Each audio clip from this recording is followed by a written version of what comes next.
Bonjour tout le monde. Aujourd'hui, on a rencontré Harry Gabor, c'est-à-dire un artiste plasticien qui est né à Aix, si je ne me trompe pas, Oui, c'est bien ça. qui a vécu partie de sa scolarité en Hongrie. Oui. Et après, c'est depuis 10 ans, même plus, 15, qu'il est artiste plasticien, performeur. Donc, il a un art très engagé dans le monde contemporain. Mais là, je vais céder la parole, donner la parole à Eric Gabor pour mieux expliquer son art. Ici, il y a un exemple de son tableau. Celui, il s'appelle comment, Harry? Alors lui, il s'appelle Écocyste géant. C'est Ok. le numéro 3. En fait, c'était un grand triptyque. Et donc, il y a deux parties qui sont parties dans des collections particulières. Ok, après, Et le dernier, il est là. Voilà. on va y revenir dans un moment. Et cette pièce, tu l'appelles comment? Alors, cette pièce, c'est Swabel et Daigle. Et en fait, c'est des retouches de publicité, de coloration des cheveux Je vais tomber. et donc du coup, j'ai tout retravaillé avec de la matière et de la peinture pour essayer de tronquer l'image iconique de la beauté actuelle dans quelque chose de beaucoup plus humain et qui représente un peu la consommation d'aujourd'hui, la consommation de masse, la consommation également de la beauté qui aujourd'hui est quand même arrivée au paroxysme avec la marchandisation de la beauté. Voilà. Ah oui, je me permets de t'interrompre un moment.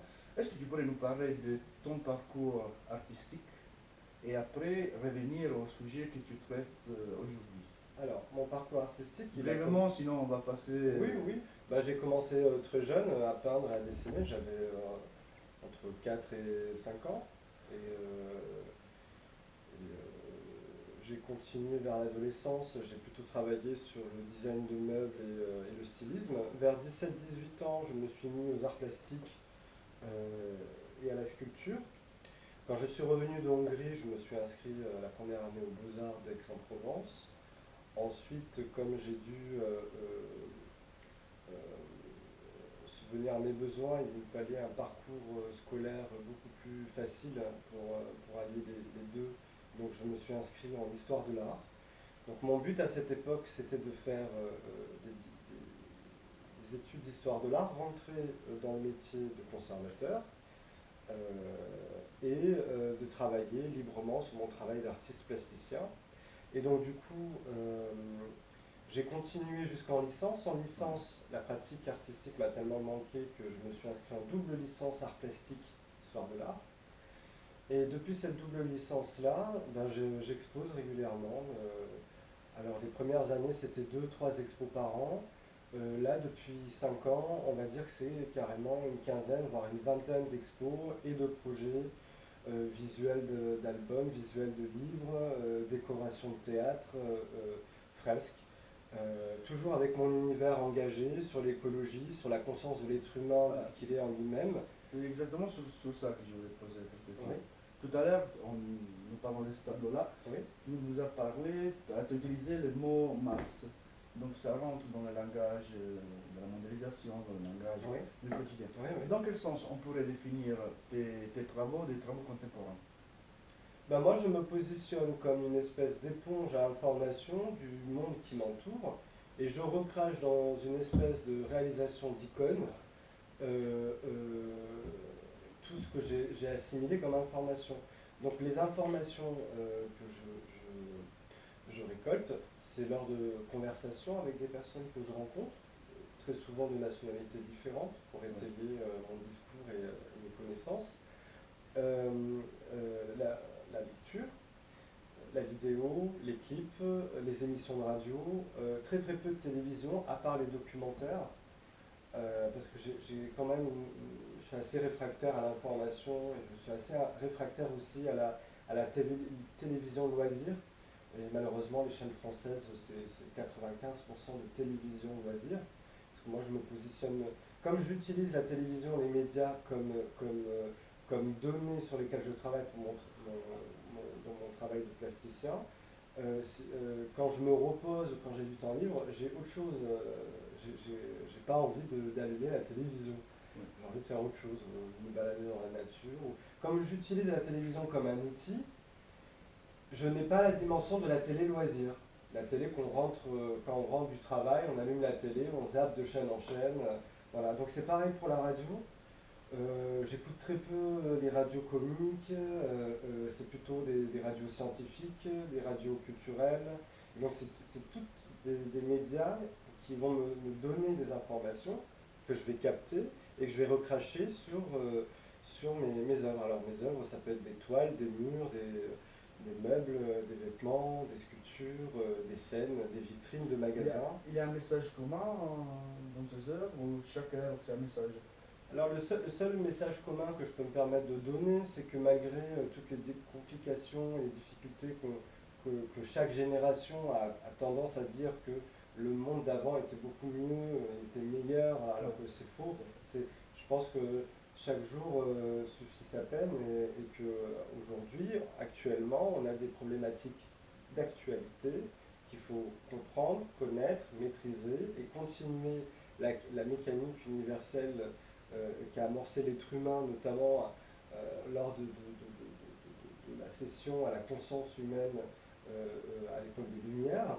Ça veut dire de continuer son évolution, son adaptation et accepter les problèmes, les nouveaux problèmes et trouver des solutions. D'après toi, quels sont les enjeux les plus importants de nos jours? Les problèmes, souvent tu parles d'écologie, donc il y a ça. Moi, je pense qu'il y a deux axes énormément importants actuellement. On parle très souvent de la Troisième Guerre mondiale qui est en cours depuis des décennies. Cette guerre mondiale, aujourd'hui, elle commence à avoir un visage. C'est-à-dire qu'on commence à avoir des scandales qui surgissent dans pas mal de parlements du monde, où on remarque que certaines nations occidentales financent l'extrémisme religieux d'une partie du monde et qu'il y a une espèce de construction de guerre qui se fait contre cette partie du monde, qui réagit, qui interréagit, qui se défend. Et donc le monde est en train de se couper en deux. Donc entre le monde arabo-musulman et le reste du monde. Et en fait, ce que je trouve derrière, qui est très scandaleux, c'est qu'il y a des idéologies de néo-malthusianisme.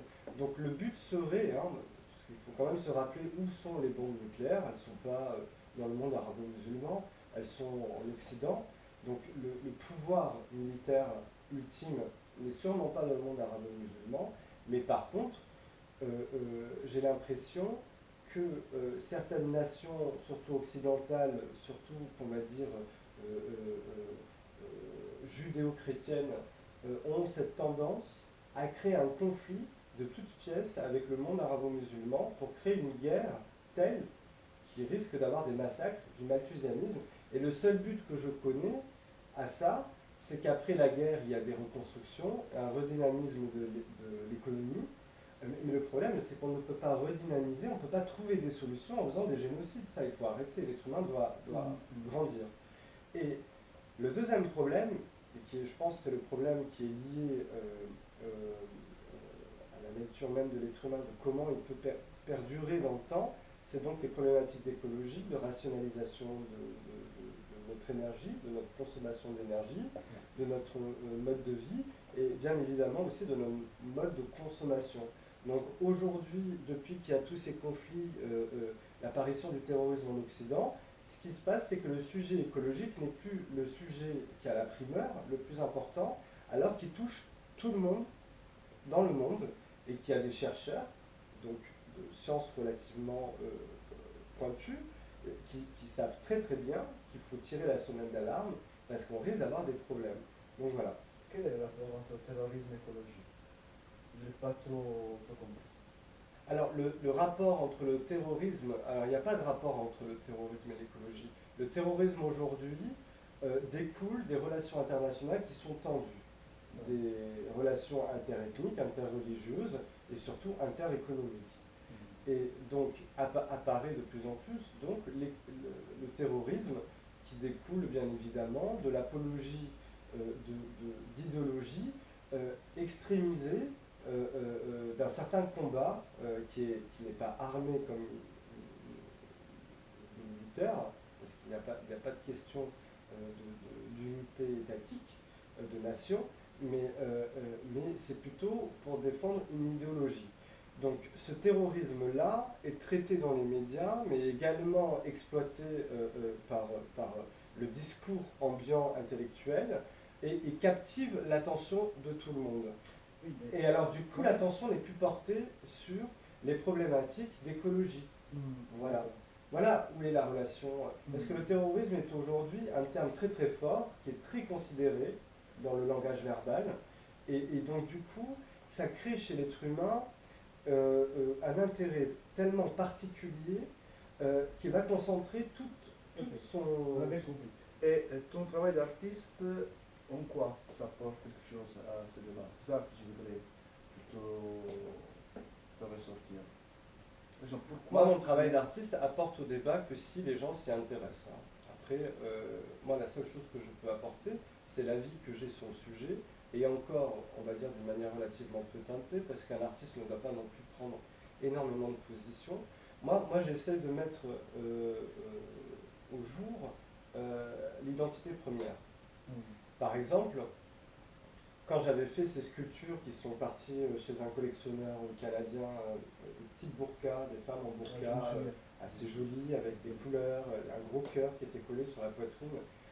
Pour revenir sur le débat, par exemple, de la laïcité, qui portait sur la condamnation du port du voile, et que c'est vrai que dans les discours et les échanges intellectuels qui a eu lieu à cette époque, on a oublié quand même qu'on parlait de personnes qui étaient certes couvertes d'un voile, mais des personnes qui ressentent la douleur, l'amour, la haine, qui sont des mères de famille, des jeunes femmes jeunes mariées, des femmes comme n'importe quel être humain, des femmes qui sont assujetties au cancer, assujetties à l'impôt, assujetties... Ton but d'artiste, c'est attirer l'attention sur les identités premières. D'accord. Qu'est-ce que c'est les identités premières? Je pense que l'identité première, c'est l'identité rationnelle qui sort du flot exponentiel de réflexion et d'analyse des choses. Et c'est en fait, l'identité première, c'est l'identité rationnelle, fonctionnelle de l'objet. Alors quand je parle de l'objet, bien évidemment, je réutilise le terme psychologique. L'objet, ça peut être une personne, hein, l'objet de l'affection. Donc voilà. Donc, par exemple, dans le discours sur les fémènes, par exemple, la condamnation des fémènes, l'image ambiante des gens, même s'ils sont positivement avec leur combat, ça va être toujours ces fameuses femmes qui montrent leur sein. Voilà. On a catalogué. Donc en gros, c'est avec les seins nus des femelles, c'est attirer l'attention pour parler d'autre chose. Oui. C'est un stratagème rhétorique, on pourrait dire. Oui, tout à fait. Mais le problème, c'est que le message passe pour certaines personnes, pour d'autres, ça va s'arrêter aux femmes qui montrent leur sein nu. Alors que les femelles sont des femmes qui montrent leur sein nu, mais qui sont féministes. Oui, qui vont exploiter les médias pour attirer l'attention sur eux, pour avoir l'occasion de parler d'autre chose quand même. Oui, mais bien évidemment. Donc c'est le but de ton art, si je comprends bien. Exposer, donner un objet à interpréter, et cette interprétation, après, ça va être guidée par l'idée qu'il y a derrière l'objet, c'est-à-dire l'artiste. C'est l'idée qui a pratiquement fait l'objet, cet objet-là. Je ne sais pas si j'étais assez clair. Oui, moi je pense que oui, dans une certaine mesure, mais après, quand on est attaché à des médiums comme le 2D ou la 3D pour la sculpture, il y a quand même des limites, parce que c'est pour ça d'ailleurs que je fais de plus en plus d'interventions, de performance, c'est que par exemple l'action des femmes, que d'un point de vue d'un plasticien, d'un artiste, moi personnellement je trouve que c'est de l'art. Je trouve que c'est de l'art parce qu'il y a une intervention de rue avec une relation au public, etc., etc. Il y a une réaction qui n'est pas esthétisante, mais l'art contemporain a complètement abattu les murs qui couvraient l'art d'une manière relativement obsolète, qui était l'esthétisation des choses.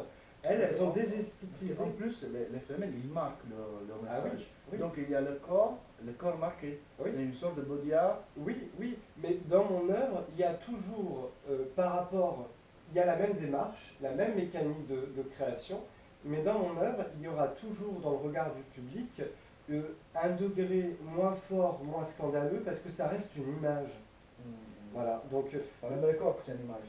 C'est une image en 3D. oui, oui, C'est une mais image. il y a la relation psycho-affective qu'on peut avoir avec le corps de l'autre, dans le sens que un homme qui va trouver une jolie femelle montrer ses seins, il va être très content de voir la jolie femelle montrer ses seins.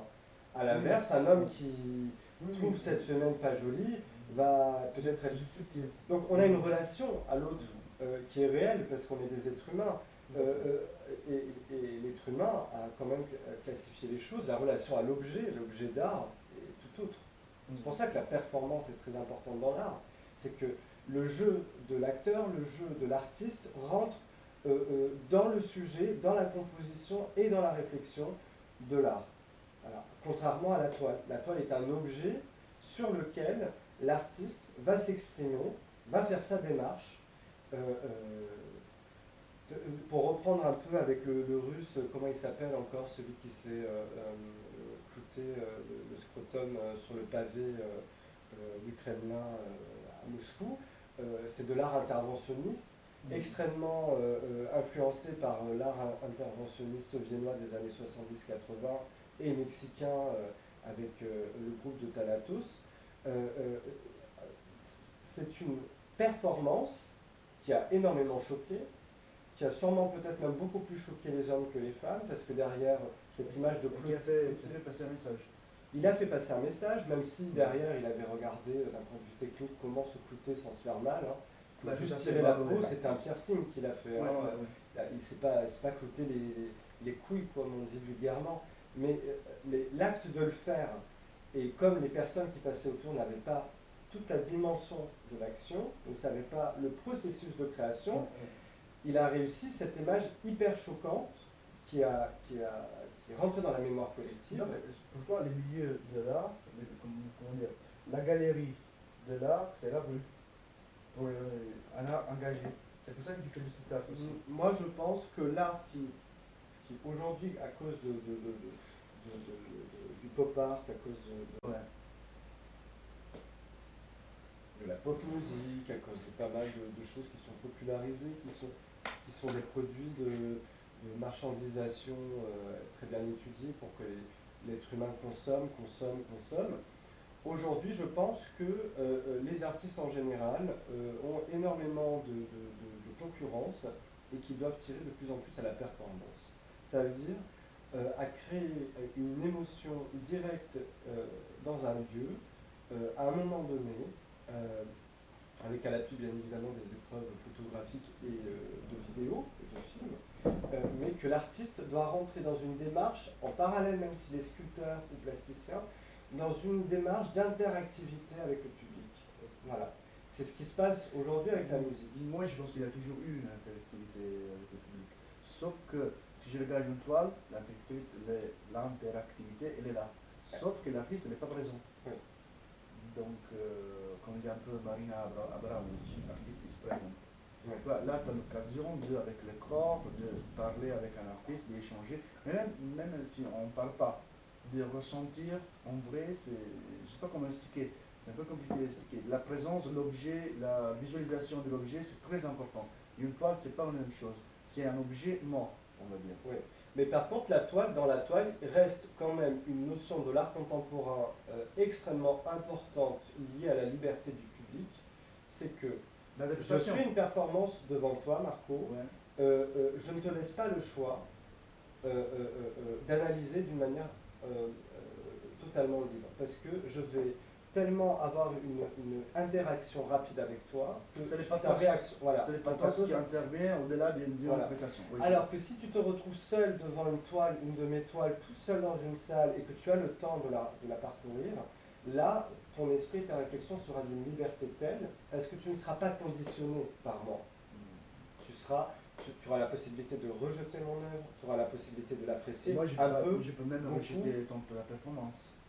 C'est-à-dire, ce que tu fais, je regarde, mais après, je tourne le regard, ça ne m'intéresse pas. Oui, là, tu as le choix. Donc, l'exposition sur les murs laisse encore le choix au public. C'est important qu'elle perde. Oui, mais ce n'est pas une sorte de banalisation. C'est pas une sorte de banalisation aussi. Parce que moi, pour aller au travail, j'y passe 2000 fois au matin. Donc, c'est une œuvre d'art, je ne prends pas le temps de bien analyser, de bien comprendre.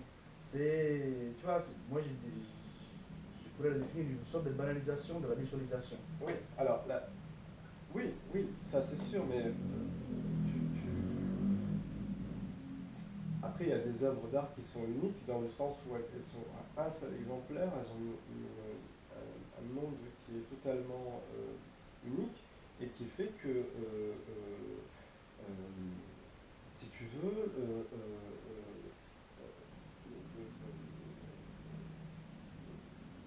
côté qui peut t'apporter de réflexion nouvelle et d'initialité est tellement important dans une œuvre d'art unique qu'une affiche qui est tirée à 100 000 exemplaires. Parce que tu as en face de toi l'instant de réflexion il va pas d'un savoir que cerveau. c'est une œuvre unique. Les passants, c'est, allez, c'est un joli décor, et après je fais autre chose. Il va pas savoir que c'est une Oui, œuvre mais ça c'est unique. l'éducation. C'est comme les personnes qui vont manger tous les jours à McDo et ceux qui vont manger une fois par mois et vont manger bio chez eux ou en cul vapeur et manger au restaurant. C'est-à-dire qu'il y a des personnes qui arrivent à Faut voir une analyser sorte les choses et d'éthique savoir. derrière. Oui, il y a des gens, par exemple, ceux qui boivent et qui conduisent très très vite au volant, ce sont des personnes qui ont plus de mal à savoir faire attention à eux et à se proposer de la qualité de vie, de réflexion, que ceux qui ne boivent pas au volant quand ils sont au volant, et quand ils ont bu, ils préfèrent rester sur place ou rentrer en taxi. C'est toujours la même Ça, on chose. l'appelle les gens normaux, qui Oui. ne mettent pas eux-mêmes en danger sur tous les autres. Oui, donc il y a des personnes qui préfèrent se rattacher à une image qui tire de la grande distribution. Et d'ailleurs, c'est ce que a beaucoup critiqué Andy Warhol sur la question. Et donc, si je peux me permettre, c'est exactement la raison pour laquelle tu as fait ça. Oui. D'accord. Donc, personnaliser quelque chose qui est banalisé, mais la personnaliser avec la touche, je sais pas, la touche. Oui. Alors la touche là, elle est très facile. En fait, j'ai fait un travail sur le sujet de la photo, de la publicité. Donc, tu as personnalisé quelque chose qui était déjà banalisé, on va dire. Oui, oui, ah oui, oui. Donc, tu l'as et son tiré. sujet, j'ai dévulgarisé son sujet aussi. Ouais. Et cette œuvre, que moi je trouve personnellement très belle, tu disais tout à l'heure qu'elle s'appelle comment? Écosystème géant. Écosystème géant. Oui. À la base, elle fait 1,50 m Ouais. sur 2,95 m. D'accord. Voilà. Mais comme c'était un triptyque. Tu l'as déjà exposé quelque part? Alors, je l'ai exposé au Mexique. C'est la première exposition à Tehuacan. Après, j'ai mis du temps à. C'était en quelle année ça? Ça, c'était en 2010. D'accord. Voilà. Après. T'es parti fort. Déjà au Mexique. Ouais. Oui, bah, la ville de Tehuacan a acquis quelques œuvres à moi, 5 en tout. Et il me propose de revenir pour une exposition personnelle parce que c'était une exposition collective. Et après, elle a été exposée à Suzini. Donc on parle Aix-en-Provence. Oui, donc Galerie Suzini Aix-en-Provence. C'était une galerie qui a malheureusement fermé à la fin de l'année dernière, et qui était quand même un fleuron de l'art contemporain, qui avait créé également le collectif Aixois d'art contemporain. Et elle a été exposée à Alter Ego pendant une année consécutive. C'est là où j'ai vendu les 2 autres panneaux. Oui. Donc j'ai vendu Écosystème géant 1 et Écosystème géant 3. Là, ça c'est le 2, il est au centre. Donc il faut vendre le 2. Je n'ai pas vendu le 2. Alors. Et alors après, il a été exposé à l'espace d'art contemporain 361 degrés. Ouais, le nouveau espace qui se trouve à Aix. Voilà, en mai 2014. Il a été exposé également à la galerie Ardital. D'ailleurs, elle a été exposée seule, parce que c'était une exposition collective aussi.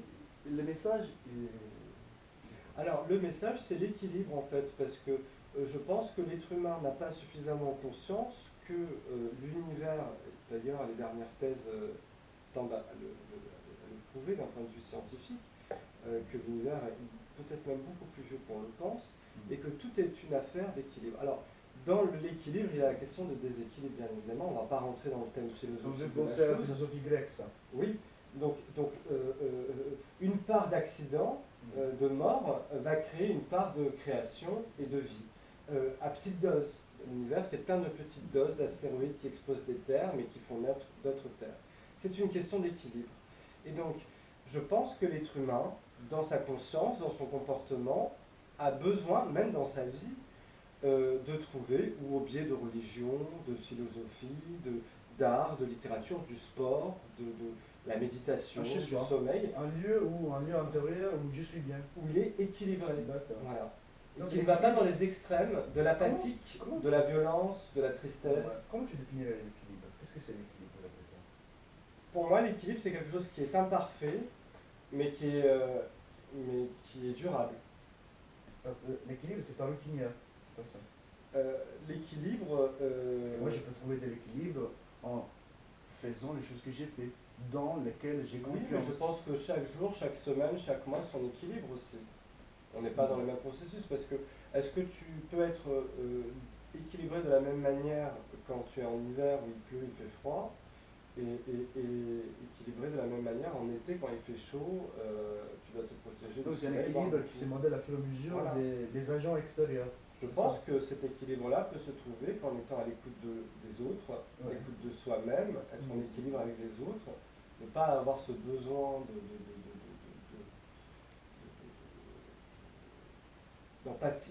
d'empiéter sur des terrains qui ne sont pas les Donc nôtres. l'équilibre, moi je pense que c'est traiter l'autre comme moi-même. C'est-à-dire c'est dans ce sens qu'il est équilibré. Avoir les mêmes bases, les mêmes, partager les valeurs de base avec toutes les différences qu'on peut avoir. Donc c'est ça si je comprends bien. Ça me fait penser, dernièrement j'ai lisé un des beaux bouquins de Schopenhauer, et Ouais. Schopenhauer il dit exactement la même chose. D'accord. Donc ça me fait, c'est déjà ça, et ça me fait penser aussi à la philosophie grecque. Mais après, il y a l'équilibre fractal lié à la taille. Ça veut dire que Qu'est-ce que c'est? ça veut dire par exemple quand tu cherches à être équilibré d'un point de vue de la santé, tu vas faire attention à ta dentition, mais en même temps tu vas faire attention à ce que tu fumes, à ta nourriture, à ton sommeil. Donc c'est un ensemble de facteurs qui va créer ton équilibre à toi. Mais après, tu as besoin d'avoir un équilibre avec tes partenaires de travail, Ouais. tes amis, ta famille. Là, c'est une autre unité. Ça, c'est le Marco, ils sont issus Oui, de ça ça. veut dire partager un langage commun. Voilà. C'est-à-dire entendre, Mais après, comprendre. il y a des tailles comme la nation, comme l'univers, Ouais. comme la planète, comme le continent, comme... Les questions d'équilibre suivent un peu la logique de Fibonacci, ça a la logique de sa suite. C'est-à-dire que c'est un facteur et une problématique qui est constante, l'équilibre.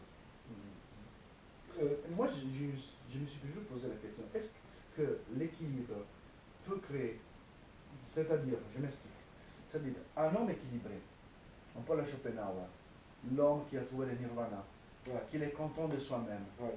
il a ce besoin de créer quelque chose qui le dépasse. Parce qu'il ne faut pas nier, je pense, que l'œuvre d'art, c'est quelque chose que moi, je n'arrive pas à faire dans ma vie, peut-être avec mon corps, je n'en sais rien. Et donc, je demande à un objet extérieur de le faire pour moi. Je ne suis pas d'accord parce que déjà, toi, tu écris, Ouais. c'est de l'art, tu fais exactement. des émissions de Moi, radio, tu as un oui. travail de l'oralité, Oui, mais pourquoi? il y a des gens qui chantent. Parce que tu as un besoin de sortir de toi-même. Mais je pense que je pense que les 7 donc, milliards ça veut dire- d'individus, Et, et je pense que ce qui va faire le médium de ton travail, de ton art, c'est plutôt les particularités cognitives. Par exemple, moi je suis quelqu'un qui entend très mal d'une oreille. Quand j'étais jeune, je voulais être chanteur, je voulais composer des textes engagés. Je ne l'ai jamais c'est fait. une sorte de stratégie de compensation, ça. Oui, Je suis, entre guillemets, pas bon dans un sens, donc je rattrape peut-être pour cet équilibre. oui, Mais mais d'accord. tôt ou tard, l'être Je vois. humain a cette capacité créatrice. Je pense que l'art est proche de la notion de Oui, Dieu. mais moi je me demande d'où ça vient cette capacité créatrice. Si je suis en équilibre avec moi-même, je suis en équilibre. Ouais. Je créer, c'est faire quelque chose en surplus, quelque Ouais. chose aller au-delà. Ouais. Donc, si j'ai, comment dire, peut-être que moi j'ai un vision un peu romantique de l'art et de l'écriture surtout. Si j'ai besoin de créer, ça veut dire que moi j'ai envie de donner naissance à quelque chose qui n'est pas moi, c'est pas moi. Donc de me détacher. Donc de Donner- créer. Voilà. Pourquoi, je me pose la question, pourquoi j'ai cette exigence même de créer, de mettre dans mon cas mes pensées. Mais sur le je papier. pense que tout dans l'univers marche comme ça. Quand on voit par exemple le règne animal, on sait que le règne animal crée, mais crée également des processus sur plusieurs générations qu'ils héritent grâce aux gènes, pas des gènes congénitales, des gènes qui ont créé des nouvelles informations, qui les ont inscrites dans leurs gènes. Donc quand tu as les enfants, la descendance qui naît d'un animal, il va récupérer un certain nombre d'informations générées par un de ses parents et il va le perpétuer. Nous, C'est intéressant ça. avec notre évolution, et surtout depuis la notion de la démocratie en Grèce antique, on a cette conscience de création, pas d'information collective, même si on le fait toujours, l'information collective perdure. Mais on a créé aussi un nouveau cas qui est l'individualisme de la réflexion.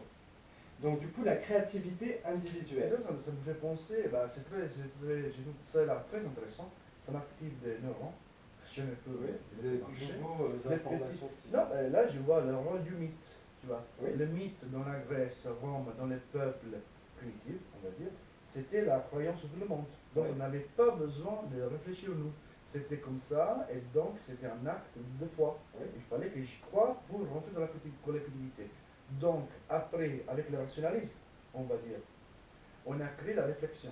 Donc chacun il crée un univers, un mythe à lui. Donc c'est faux, c'est quelque chose qui m'est venu là. Mais je pense que c'est ça, après... Donc du coup on a créé notre univers. Ouais. Donc la démarche supplémentaire, c'est de faire, comment dire, partager mon univers, que ça sort d'une réflexion tout à fait individuelle, avec un autre. Et donc là je dois être prêt à comprendre la différence. C'est-à-dire que la différence, elle est là, j'y vais vers, mais comment dire, ça ne peut pas rentrer dans mon système, parce que ça est né d'une réflexion. Et qu'est-ce que c'est la réflexion? C'est un vécu que j'ai. Ouais. Donc mon vécu, elle est tout à fait différent du tien. Il est unique. Et moi, je pense qu'il est tout à fait différent. Entre la complexité de tes gènes, Oui, mais moi je pense plutôt aux expériences. Moi je suis un comportemental. Oui, mais moi je suis plutôt scientiste, ce qui est bizarre, je suis artiste. Donc, Ouais. dans la réflexion scientifique, la composition de ton corps est d'une telle complexité Ouais. que tu es unique. Donc dans ton expression, dans un univers démocratique, ton expression et ta créativité personnelle, qu'elle plaise ou qu'elle plaise pas, elle est importante, déjà, d'une part. Après, pour contester cette idéologie d'unicité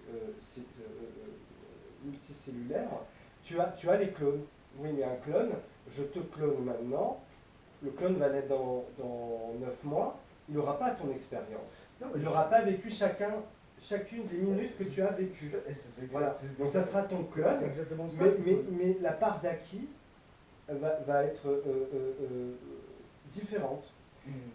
Pareil pour les jumeaux monozygotes. Les jumeaux monozygotes, on le sait très bien, ils ne sont pas à 100% identiques et ils ne vivent pas. J'adore Ali Gabor parce qu'il part comme moi dans tous les sens. Oui. C'est super. Donc c'est pour revenir, si tu veux, sur la démocratie, l'idéologie démocratique qui est née donc, dans le monde hellénistique et qui a permis, si tu veux, une transposition arbitraire, parce qu'après il y a eu l'Empire romain, après il y a eu d'autres empires, mais c'est la première fois où l'être humain dans son histoire a posé la question de l'individu et de sa réflexion personnelle, quand il a créé le statut du citoyen dans la cité-État d'Athènes, la démocratie. Chose qu'aujourd'hui, on est obligé de réformer actuellement parce que c'est encore extrêmement obsolète et c'est devenu vieux, mais cette idée où l'être humain unique a des droits fondamentaux, a des droits d'expression, même si en Grèce antique c'était que l'homme citoyen qui en avait. Ouais, voilà, mais aujourd'hui on a transposé sur d'autres droits. Il faut le nourrir, parce que le paroxysme de ça, l'opposé, c'est l'endoctrinement, c'est le régime. C'est pour dire une vérité qu'il faut accepter en tant que telle. Oui. Donc oui, c'est la criticité ça. Et donc, en revenant à l'art c'est fournir, d'après moi, des clés, des petites clés. Oui. Oui. Pour décodifier peut-être. Moi, je pense et on vit dans un monde qui manque d'art, qui manque cruellement d'art. Moi, je ne suis pas pessimiste dans ce sens-là, dans le sens que moi, nous, on est entouré d'art, sauf que nous, on n'a pas les moyens, les yeux pour apercevoir ça. pour nous rendre compte que tout est art. Oui, mais ça va être bientôt fini. Toi, tu parles du facteur de monopolisation de ton attention et du temps dans la société. Voilà, c'est ça. Parce qu'on vit dans une société qui... Alors certes, on a baissé le temps de travail, certes, la masse ouvrière a gagné énormément de droits sociaux, certes, on a diminué le temps de travail à 35 heures, etc., etc. On vit dans un monde aujourd'hui qui est hyper stressant, lié déjà à la démographie, lié à l'urbanisme, à l'idéologie urbanistique actuelle, lié au nouveau multimédia, parce qu'aujourd'hui avec Internet c'est une révolution, mais comme toute révolution, tu as la moitié des choses qui sont des cancers. Je veux dire, tous ces jeunes, par exemple, aujourd'hui, qui ont cette tendance à s'enfermer dans les réseaux sociaux et qui n'ont plus de point à la réalité, alors que les réseaux sociaux viennent d'Internet, mais Internet, c'est un bon outil. C'est juste qu'il faut savoir l'utiliser et pas s'enfermer dedans. Donc aujourd'hui, on vit quand même dans une société où les gens ont moins de temps à la réflexion personnelle. C'est-à-dire que là, on commence maintenant, aujourd'hui, à avoir des critiques sur Facebook, des critiques sur tous les réseaux sociaux, que toujours communiquer, c'est pas si bon que ça. Et donc, parce qu'on n'a plus le temps au réel, à l'instant présent. Donc, cet instant présent qui fait que quand tu passes dans la rue, tu vas voir une œuvre et tu vas t'arrêter. Je peux pas. Tu peux pas, t'as pas le temps. Parce que j'ai d'autres priorités. Oui, donc parce que quelqu'un vient t'envoyer un message sur Facebook, après il faut que tu fasses des... Et donc là, j'ai besoin d'une autorité. Oui. Donc ça, c'est très intéressant ce que tu dis, parce que si je vois une œuvre, ça peut être même un graffiti d'un enfant, j'y passe. Mais s'il y a quelqu'un qui me dit, celle-là, c'est une œuvre, parce que c'est moi qui te le dis, alors je m'arrête. Donc il y a une sorte de... médicalisation de l'art, c'est-à-dire ça c'est de l'art, ça ce n'est pas de l'art. Ouais. Donc et là je pense aussi au rôle que l'art a dans le commerce, parce qu'il ne faut pas nier, je pense, que l'art contemporain c'est que du commerce.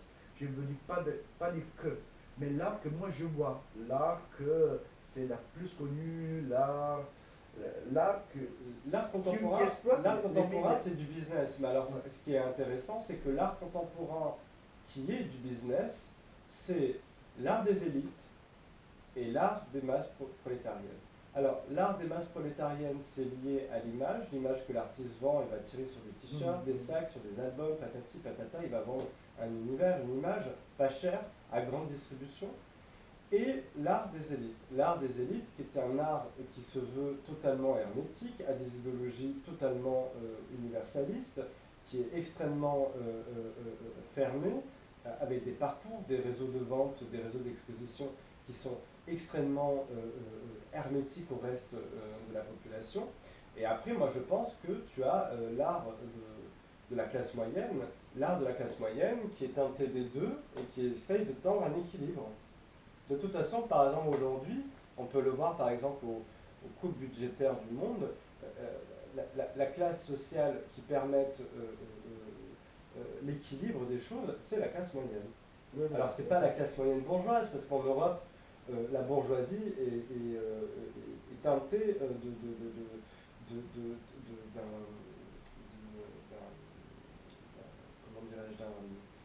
statut de vie assez intéressant.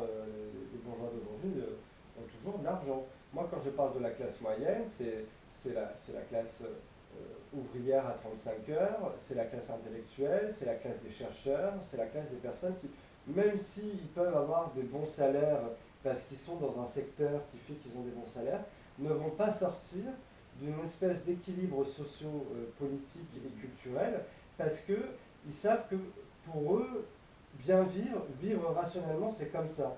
Voilà, par exemple, dernièrement, j'ai fait une randonnée il y a 1 an et demi avec des chercheurs de Cadarache qui ont des salaires, c'est les meilleurs chercheurs sur le sujet de l'énergie atomique, qui ont des salaires de 7 000, 8 000, 9 000 euros. Ce sont des personnes qui ont acheté une petite maison, qui ont mis tout leur argent de côté, qui voyagent beaucoup, qui font beaucoup de dons pour les associations caritatives, etc. Ça veut dire qu'au bout d'un moment, si tu veux, ils ont eu une reconnaissance de la qualité de leur travail, mais cette reconnaissance-là qui est donc payée par un salaire d'une certaine somme, ils n'ont pas voulu se pervertir dans une certaine luxure monétaire et matérielle. Parce que le matériel, aussi quand tu es chercheur, quand tu es intellectuel, matériel, avoir une grande maison, avoir plein d'impôts à payer, plein de papiers à faire, c'est du temps aussi. Et ce qui manque le plus cruellement à l'être humain, c'est pas l'argent, c'est le temps. C'est le temps, C'est le temps. Donc ce sont des personnes qui au bout d'un moment, bah, le trop d'argent les font chier, réellement. Voilà. Parce que eux, ils veulent continuer à vivre comme ils vivent. Comme je connais un artiste qui s'appelle Mihai, qui vit à Cornillon-Pont-Fou, pas très loin, qui fait donc des sculptures en bronze monumentales pour les mairies, qui gagne beaucoup d'argent, qui s'est acheté un petit mas provençal à Cornillon-Pont-Fou, et que le reste de son argent, il n'en fait rien. Il le donne, il investit, il offre des bourses à des jeunes artistes, parce qu'au bout d'un moment, la reconnaissance sociale par l'argent, au bout d'un moment, si on passe un cap, c'est pas une perversion, il a trouvé c'est du mal-être. Oui, il a trouvé son équilibre. Il a trouvé son équilibre. Hein, Rémi, voilà. ton équilibre, c'est quoi?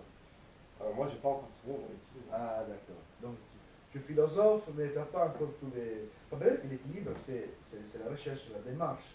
Ouais. La recherche de cet équilibre-là.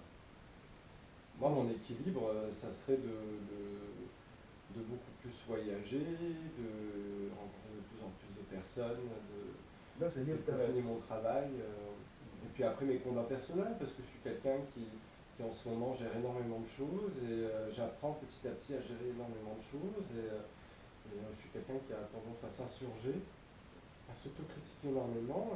là, je vois que tu gardes toujours sur toi c'est le livre d'Edgar Morin, Introduction à la pensée complexe. Ouais. En quoi Edgar Morin te nourrit? Alors là, ça va reprendre le sujet qu'on a eu tout à l'heure, ce qui veut dire que chacun a une certaine vérité en soi, parce qu'on est tous uniques. Et donc Edgar Morin, c'est le premier philosophe qui a... Tiens, les dessins et les dessins complexes, Oui, par hasard. et ben, c'est le premier philosophe qui a été énormément critiqué là-dessus, qui a parlé de la complexité de la réflexion et surtout de la complexité de l'avis sur la réflexion. Donc en fait, Edgar Morin propose une méthodologie. Je vais te le voler parce que c'est livre de C'est Morin. très technique. Mais alors ça n'a rien à voir avec Deleuze. Hein. Deleuze, tu as du mal à le lire. Edgar Morin, c'est très facile. Mais par contre, c'est tellement logique. Là, on parle des choses personnelles. Moi, j'ai essayé plusieurs fois de me mettre à Deleuze. J'ai même acheté un livre qui m'est, il est là d'ailleurs, un livre qui m'expliquait Deleuze. J'ai rien compris ni à Deleuze ni au livre. D'accord. Donc là, Edgar Morin, je pense que bon, il est encore vivant, heureusement. Il est sous Il a un certain âge. Il a énormément, il est très âgé. Il est à Marseille. Il n'y a pas longtemps, oui, au Lucerne. Ouais. Et c'est quelqu'un qui a énormément de talent, et c'est quelqu'un qui a l'image du monde d'aujourd'hui, le monde d'Internet, le monde de la complexité, le monde de la conscience de l'autre, et qui propose une réflexion philosophique totalement qui est basée sur la méthode. Ça, il propose une méthode de réflexion qui amène à la tolérance, oui. Tout simplement, qui amène à la mécanique de se mettre à la place de l'autre, d'essayer de comprendre. Alors lui, c'est basé sur tous les courants philosophiques, mais c'est quelque chose qui est adaptable d'un point de vue fractal à d'autres situations. Donc Deleuze, ouais, pour moi, c'est un de mes muses dans mon travail. Oui, là j'ai un livre qu'une très bonne amie à moi m'a offert. Ouais. C'est Byron. Byron, Byron, pardon. C'est un poète anglais que moi j'adore. Allez, choisis et lis un poème. De Lord Byron. À hasard. Au hasard? Ah bah Prométhée. Prométhée. Ouais. Ah bah le sujet c'est... Titan, à tes yeux éternels, les souffrances de ceux mortels, sentis en leur triste réel, ne furent point ce que les dieux dédaignent. De ta pitié, que fut la récompense? La silencieuse et intense souffrance, la cygne, le vautour, la chaîne. Tout ce que le fier éprouve de peine, l'angoisse dont il n'offre trace aucune, conscience étouffante de l'infortune, qui ne va qu'en sa solitude dire, où elle craint, jalouse, que le ciel recèle une écoute aussi ni soupir que l'écho sa voix nous se rappelle. Prométhée. avait un verre qui m'a... Ah bah tu l'as fermé le livre. Bon, Ah, le Prométhée, je le retrouve. Vas-y, Pas de vas-y. souci. C'est ton coup d'artiste. Avec, voilà. Voilà, bah, c'est super. Tu vois, il y a des gens doués, des gens qui sont comme moi, Ouais. pas du tout doués. Oui. Ben, moi, j'ai remarqué un truc, c'est que quand je bois un peu de vin, j'ai la dextérité des mains qui augmente. Ah Mais bah, je crois quand même que c'est quelque chose de totalement artificiel et tu vas pas devenir réel. le nouveau Modigliani. Ouais, c'est que je pense que, mais en fin de compte, on est très loin de la réalité. Il y avait un... Alors,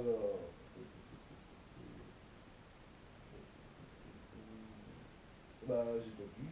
Ah, t'as perdu Ah le voilà, d'état pitié, quelle fut la récompense? Moi je pense qu'il faut aller au-delà de la récompense, il faut attendre, s'attendre aucune récompense. C'est la pitié, c'est l'amour vers l'autre, c'est le respect. Et voilà, il faut un peu dépasser le romantisme, je trouve. Mais je trouve que le monde n'a pas encore dépassé le romantisme quand je vois par exemple les trois religions abrahamiques, donc chrétienne, Surtout juive, ça. musulmane, Le droit à la paresse. et le droit à la paresse. Je La trouve part. qu'aujourd'hui il y a énormément de passions qui sont lâchées. Je l'ai vu pour pas mal de sujets d'actualité. On vit dans un monde qui est passionnel et romantique.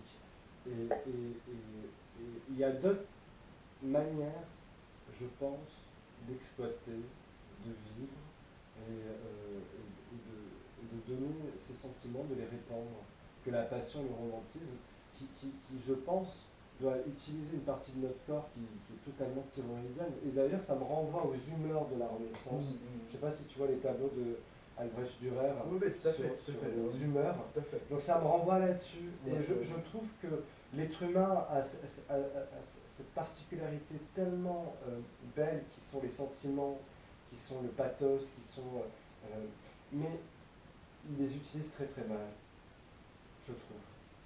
L'art est un bel outil pour les Voilà, utiliser. exactement. La guerre, c'est On peut dramatique. dire qu'on peut faire confiance à l'art. Ouais. Les messages, ça peut plaire ou déplaire, mais il est là. Il est prêt à être critiqué et l'artiste, il assume les critiques. Il est même content des critiques quand il y a des retours négatifs. Parce que c'est là, ça fait avancer. Bon, Eric Gabor, Oui. je te remercie beaucoup pour cette magnifique rencontre. Ouais.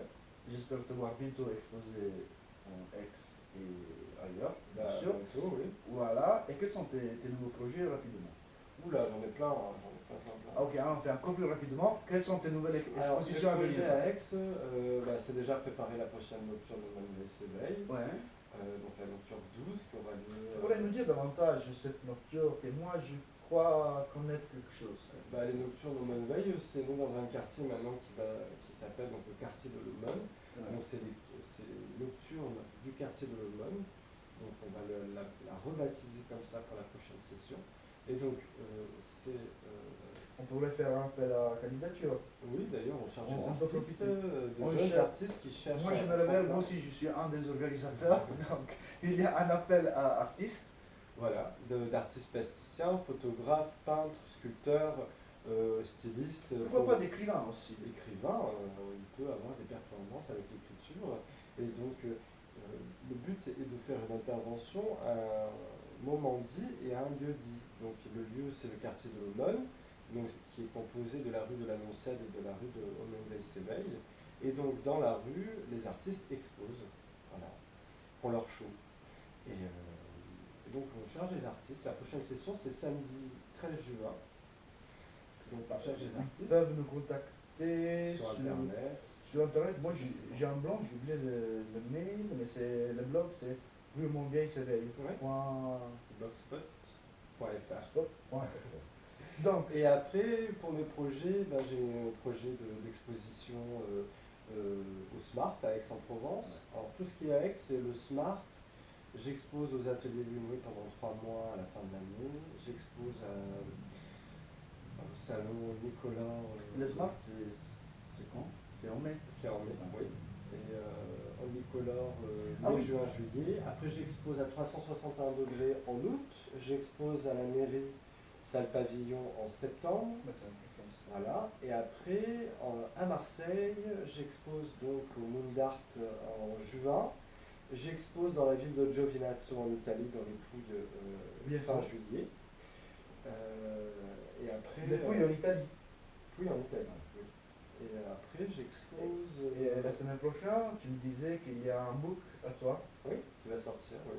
Mais c'est pour mon agent, D'accord. pour me trouver. Donc on va contrat. le poser sans doute sur Facebook. Ah oui, oui, il va être posé sur Facebook. Alors, on a un fichier sur Dropbox et sur Google.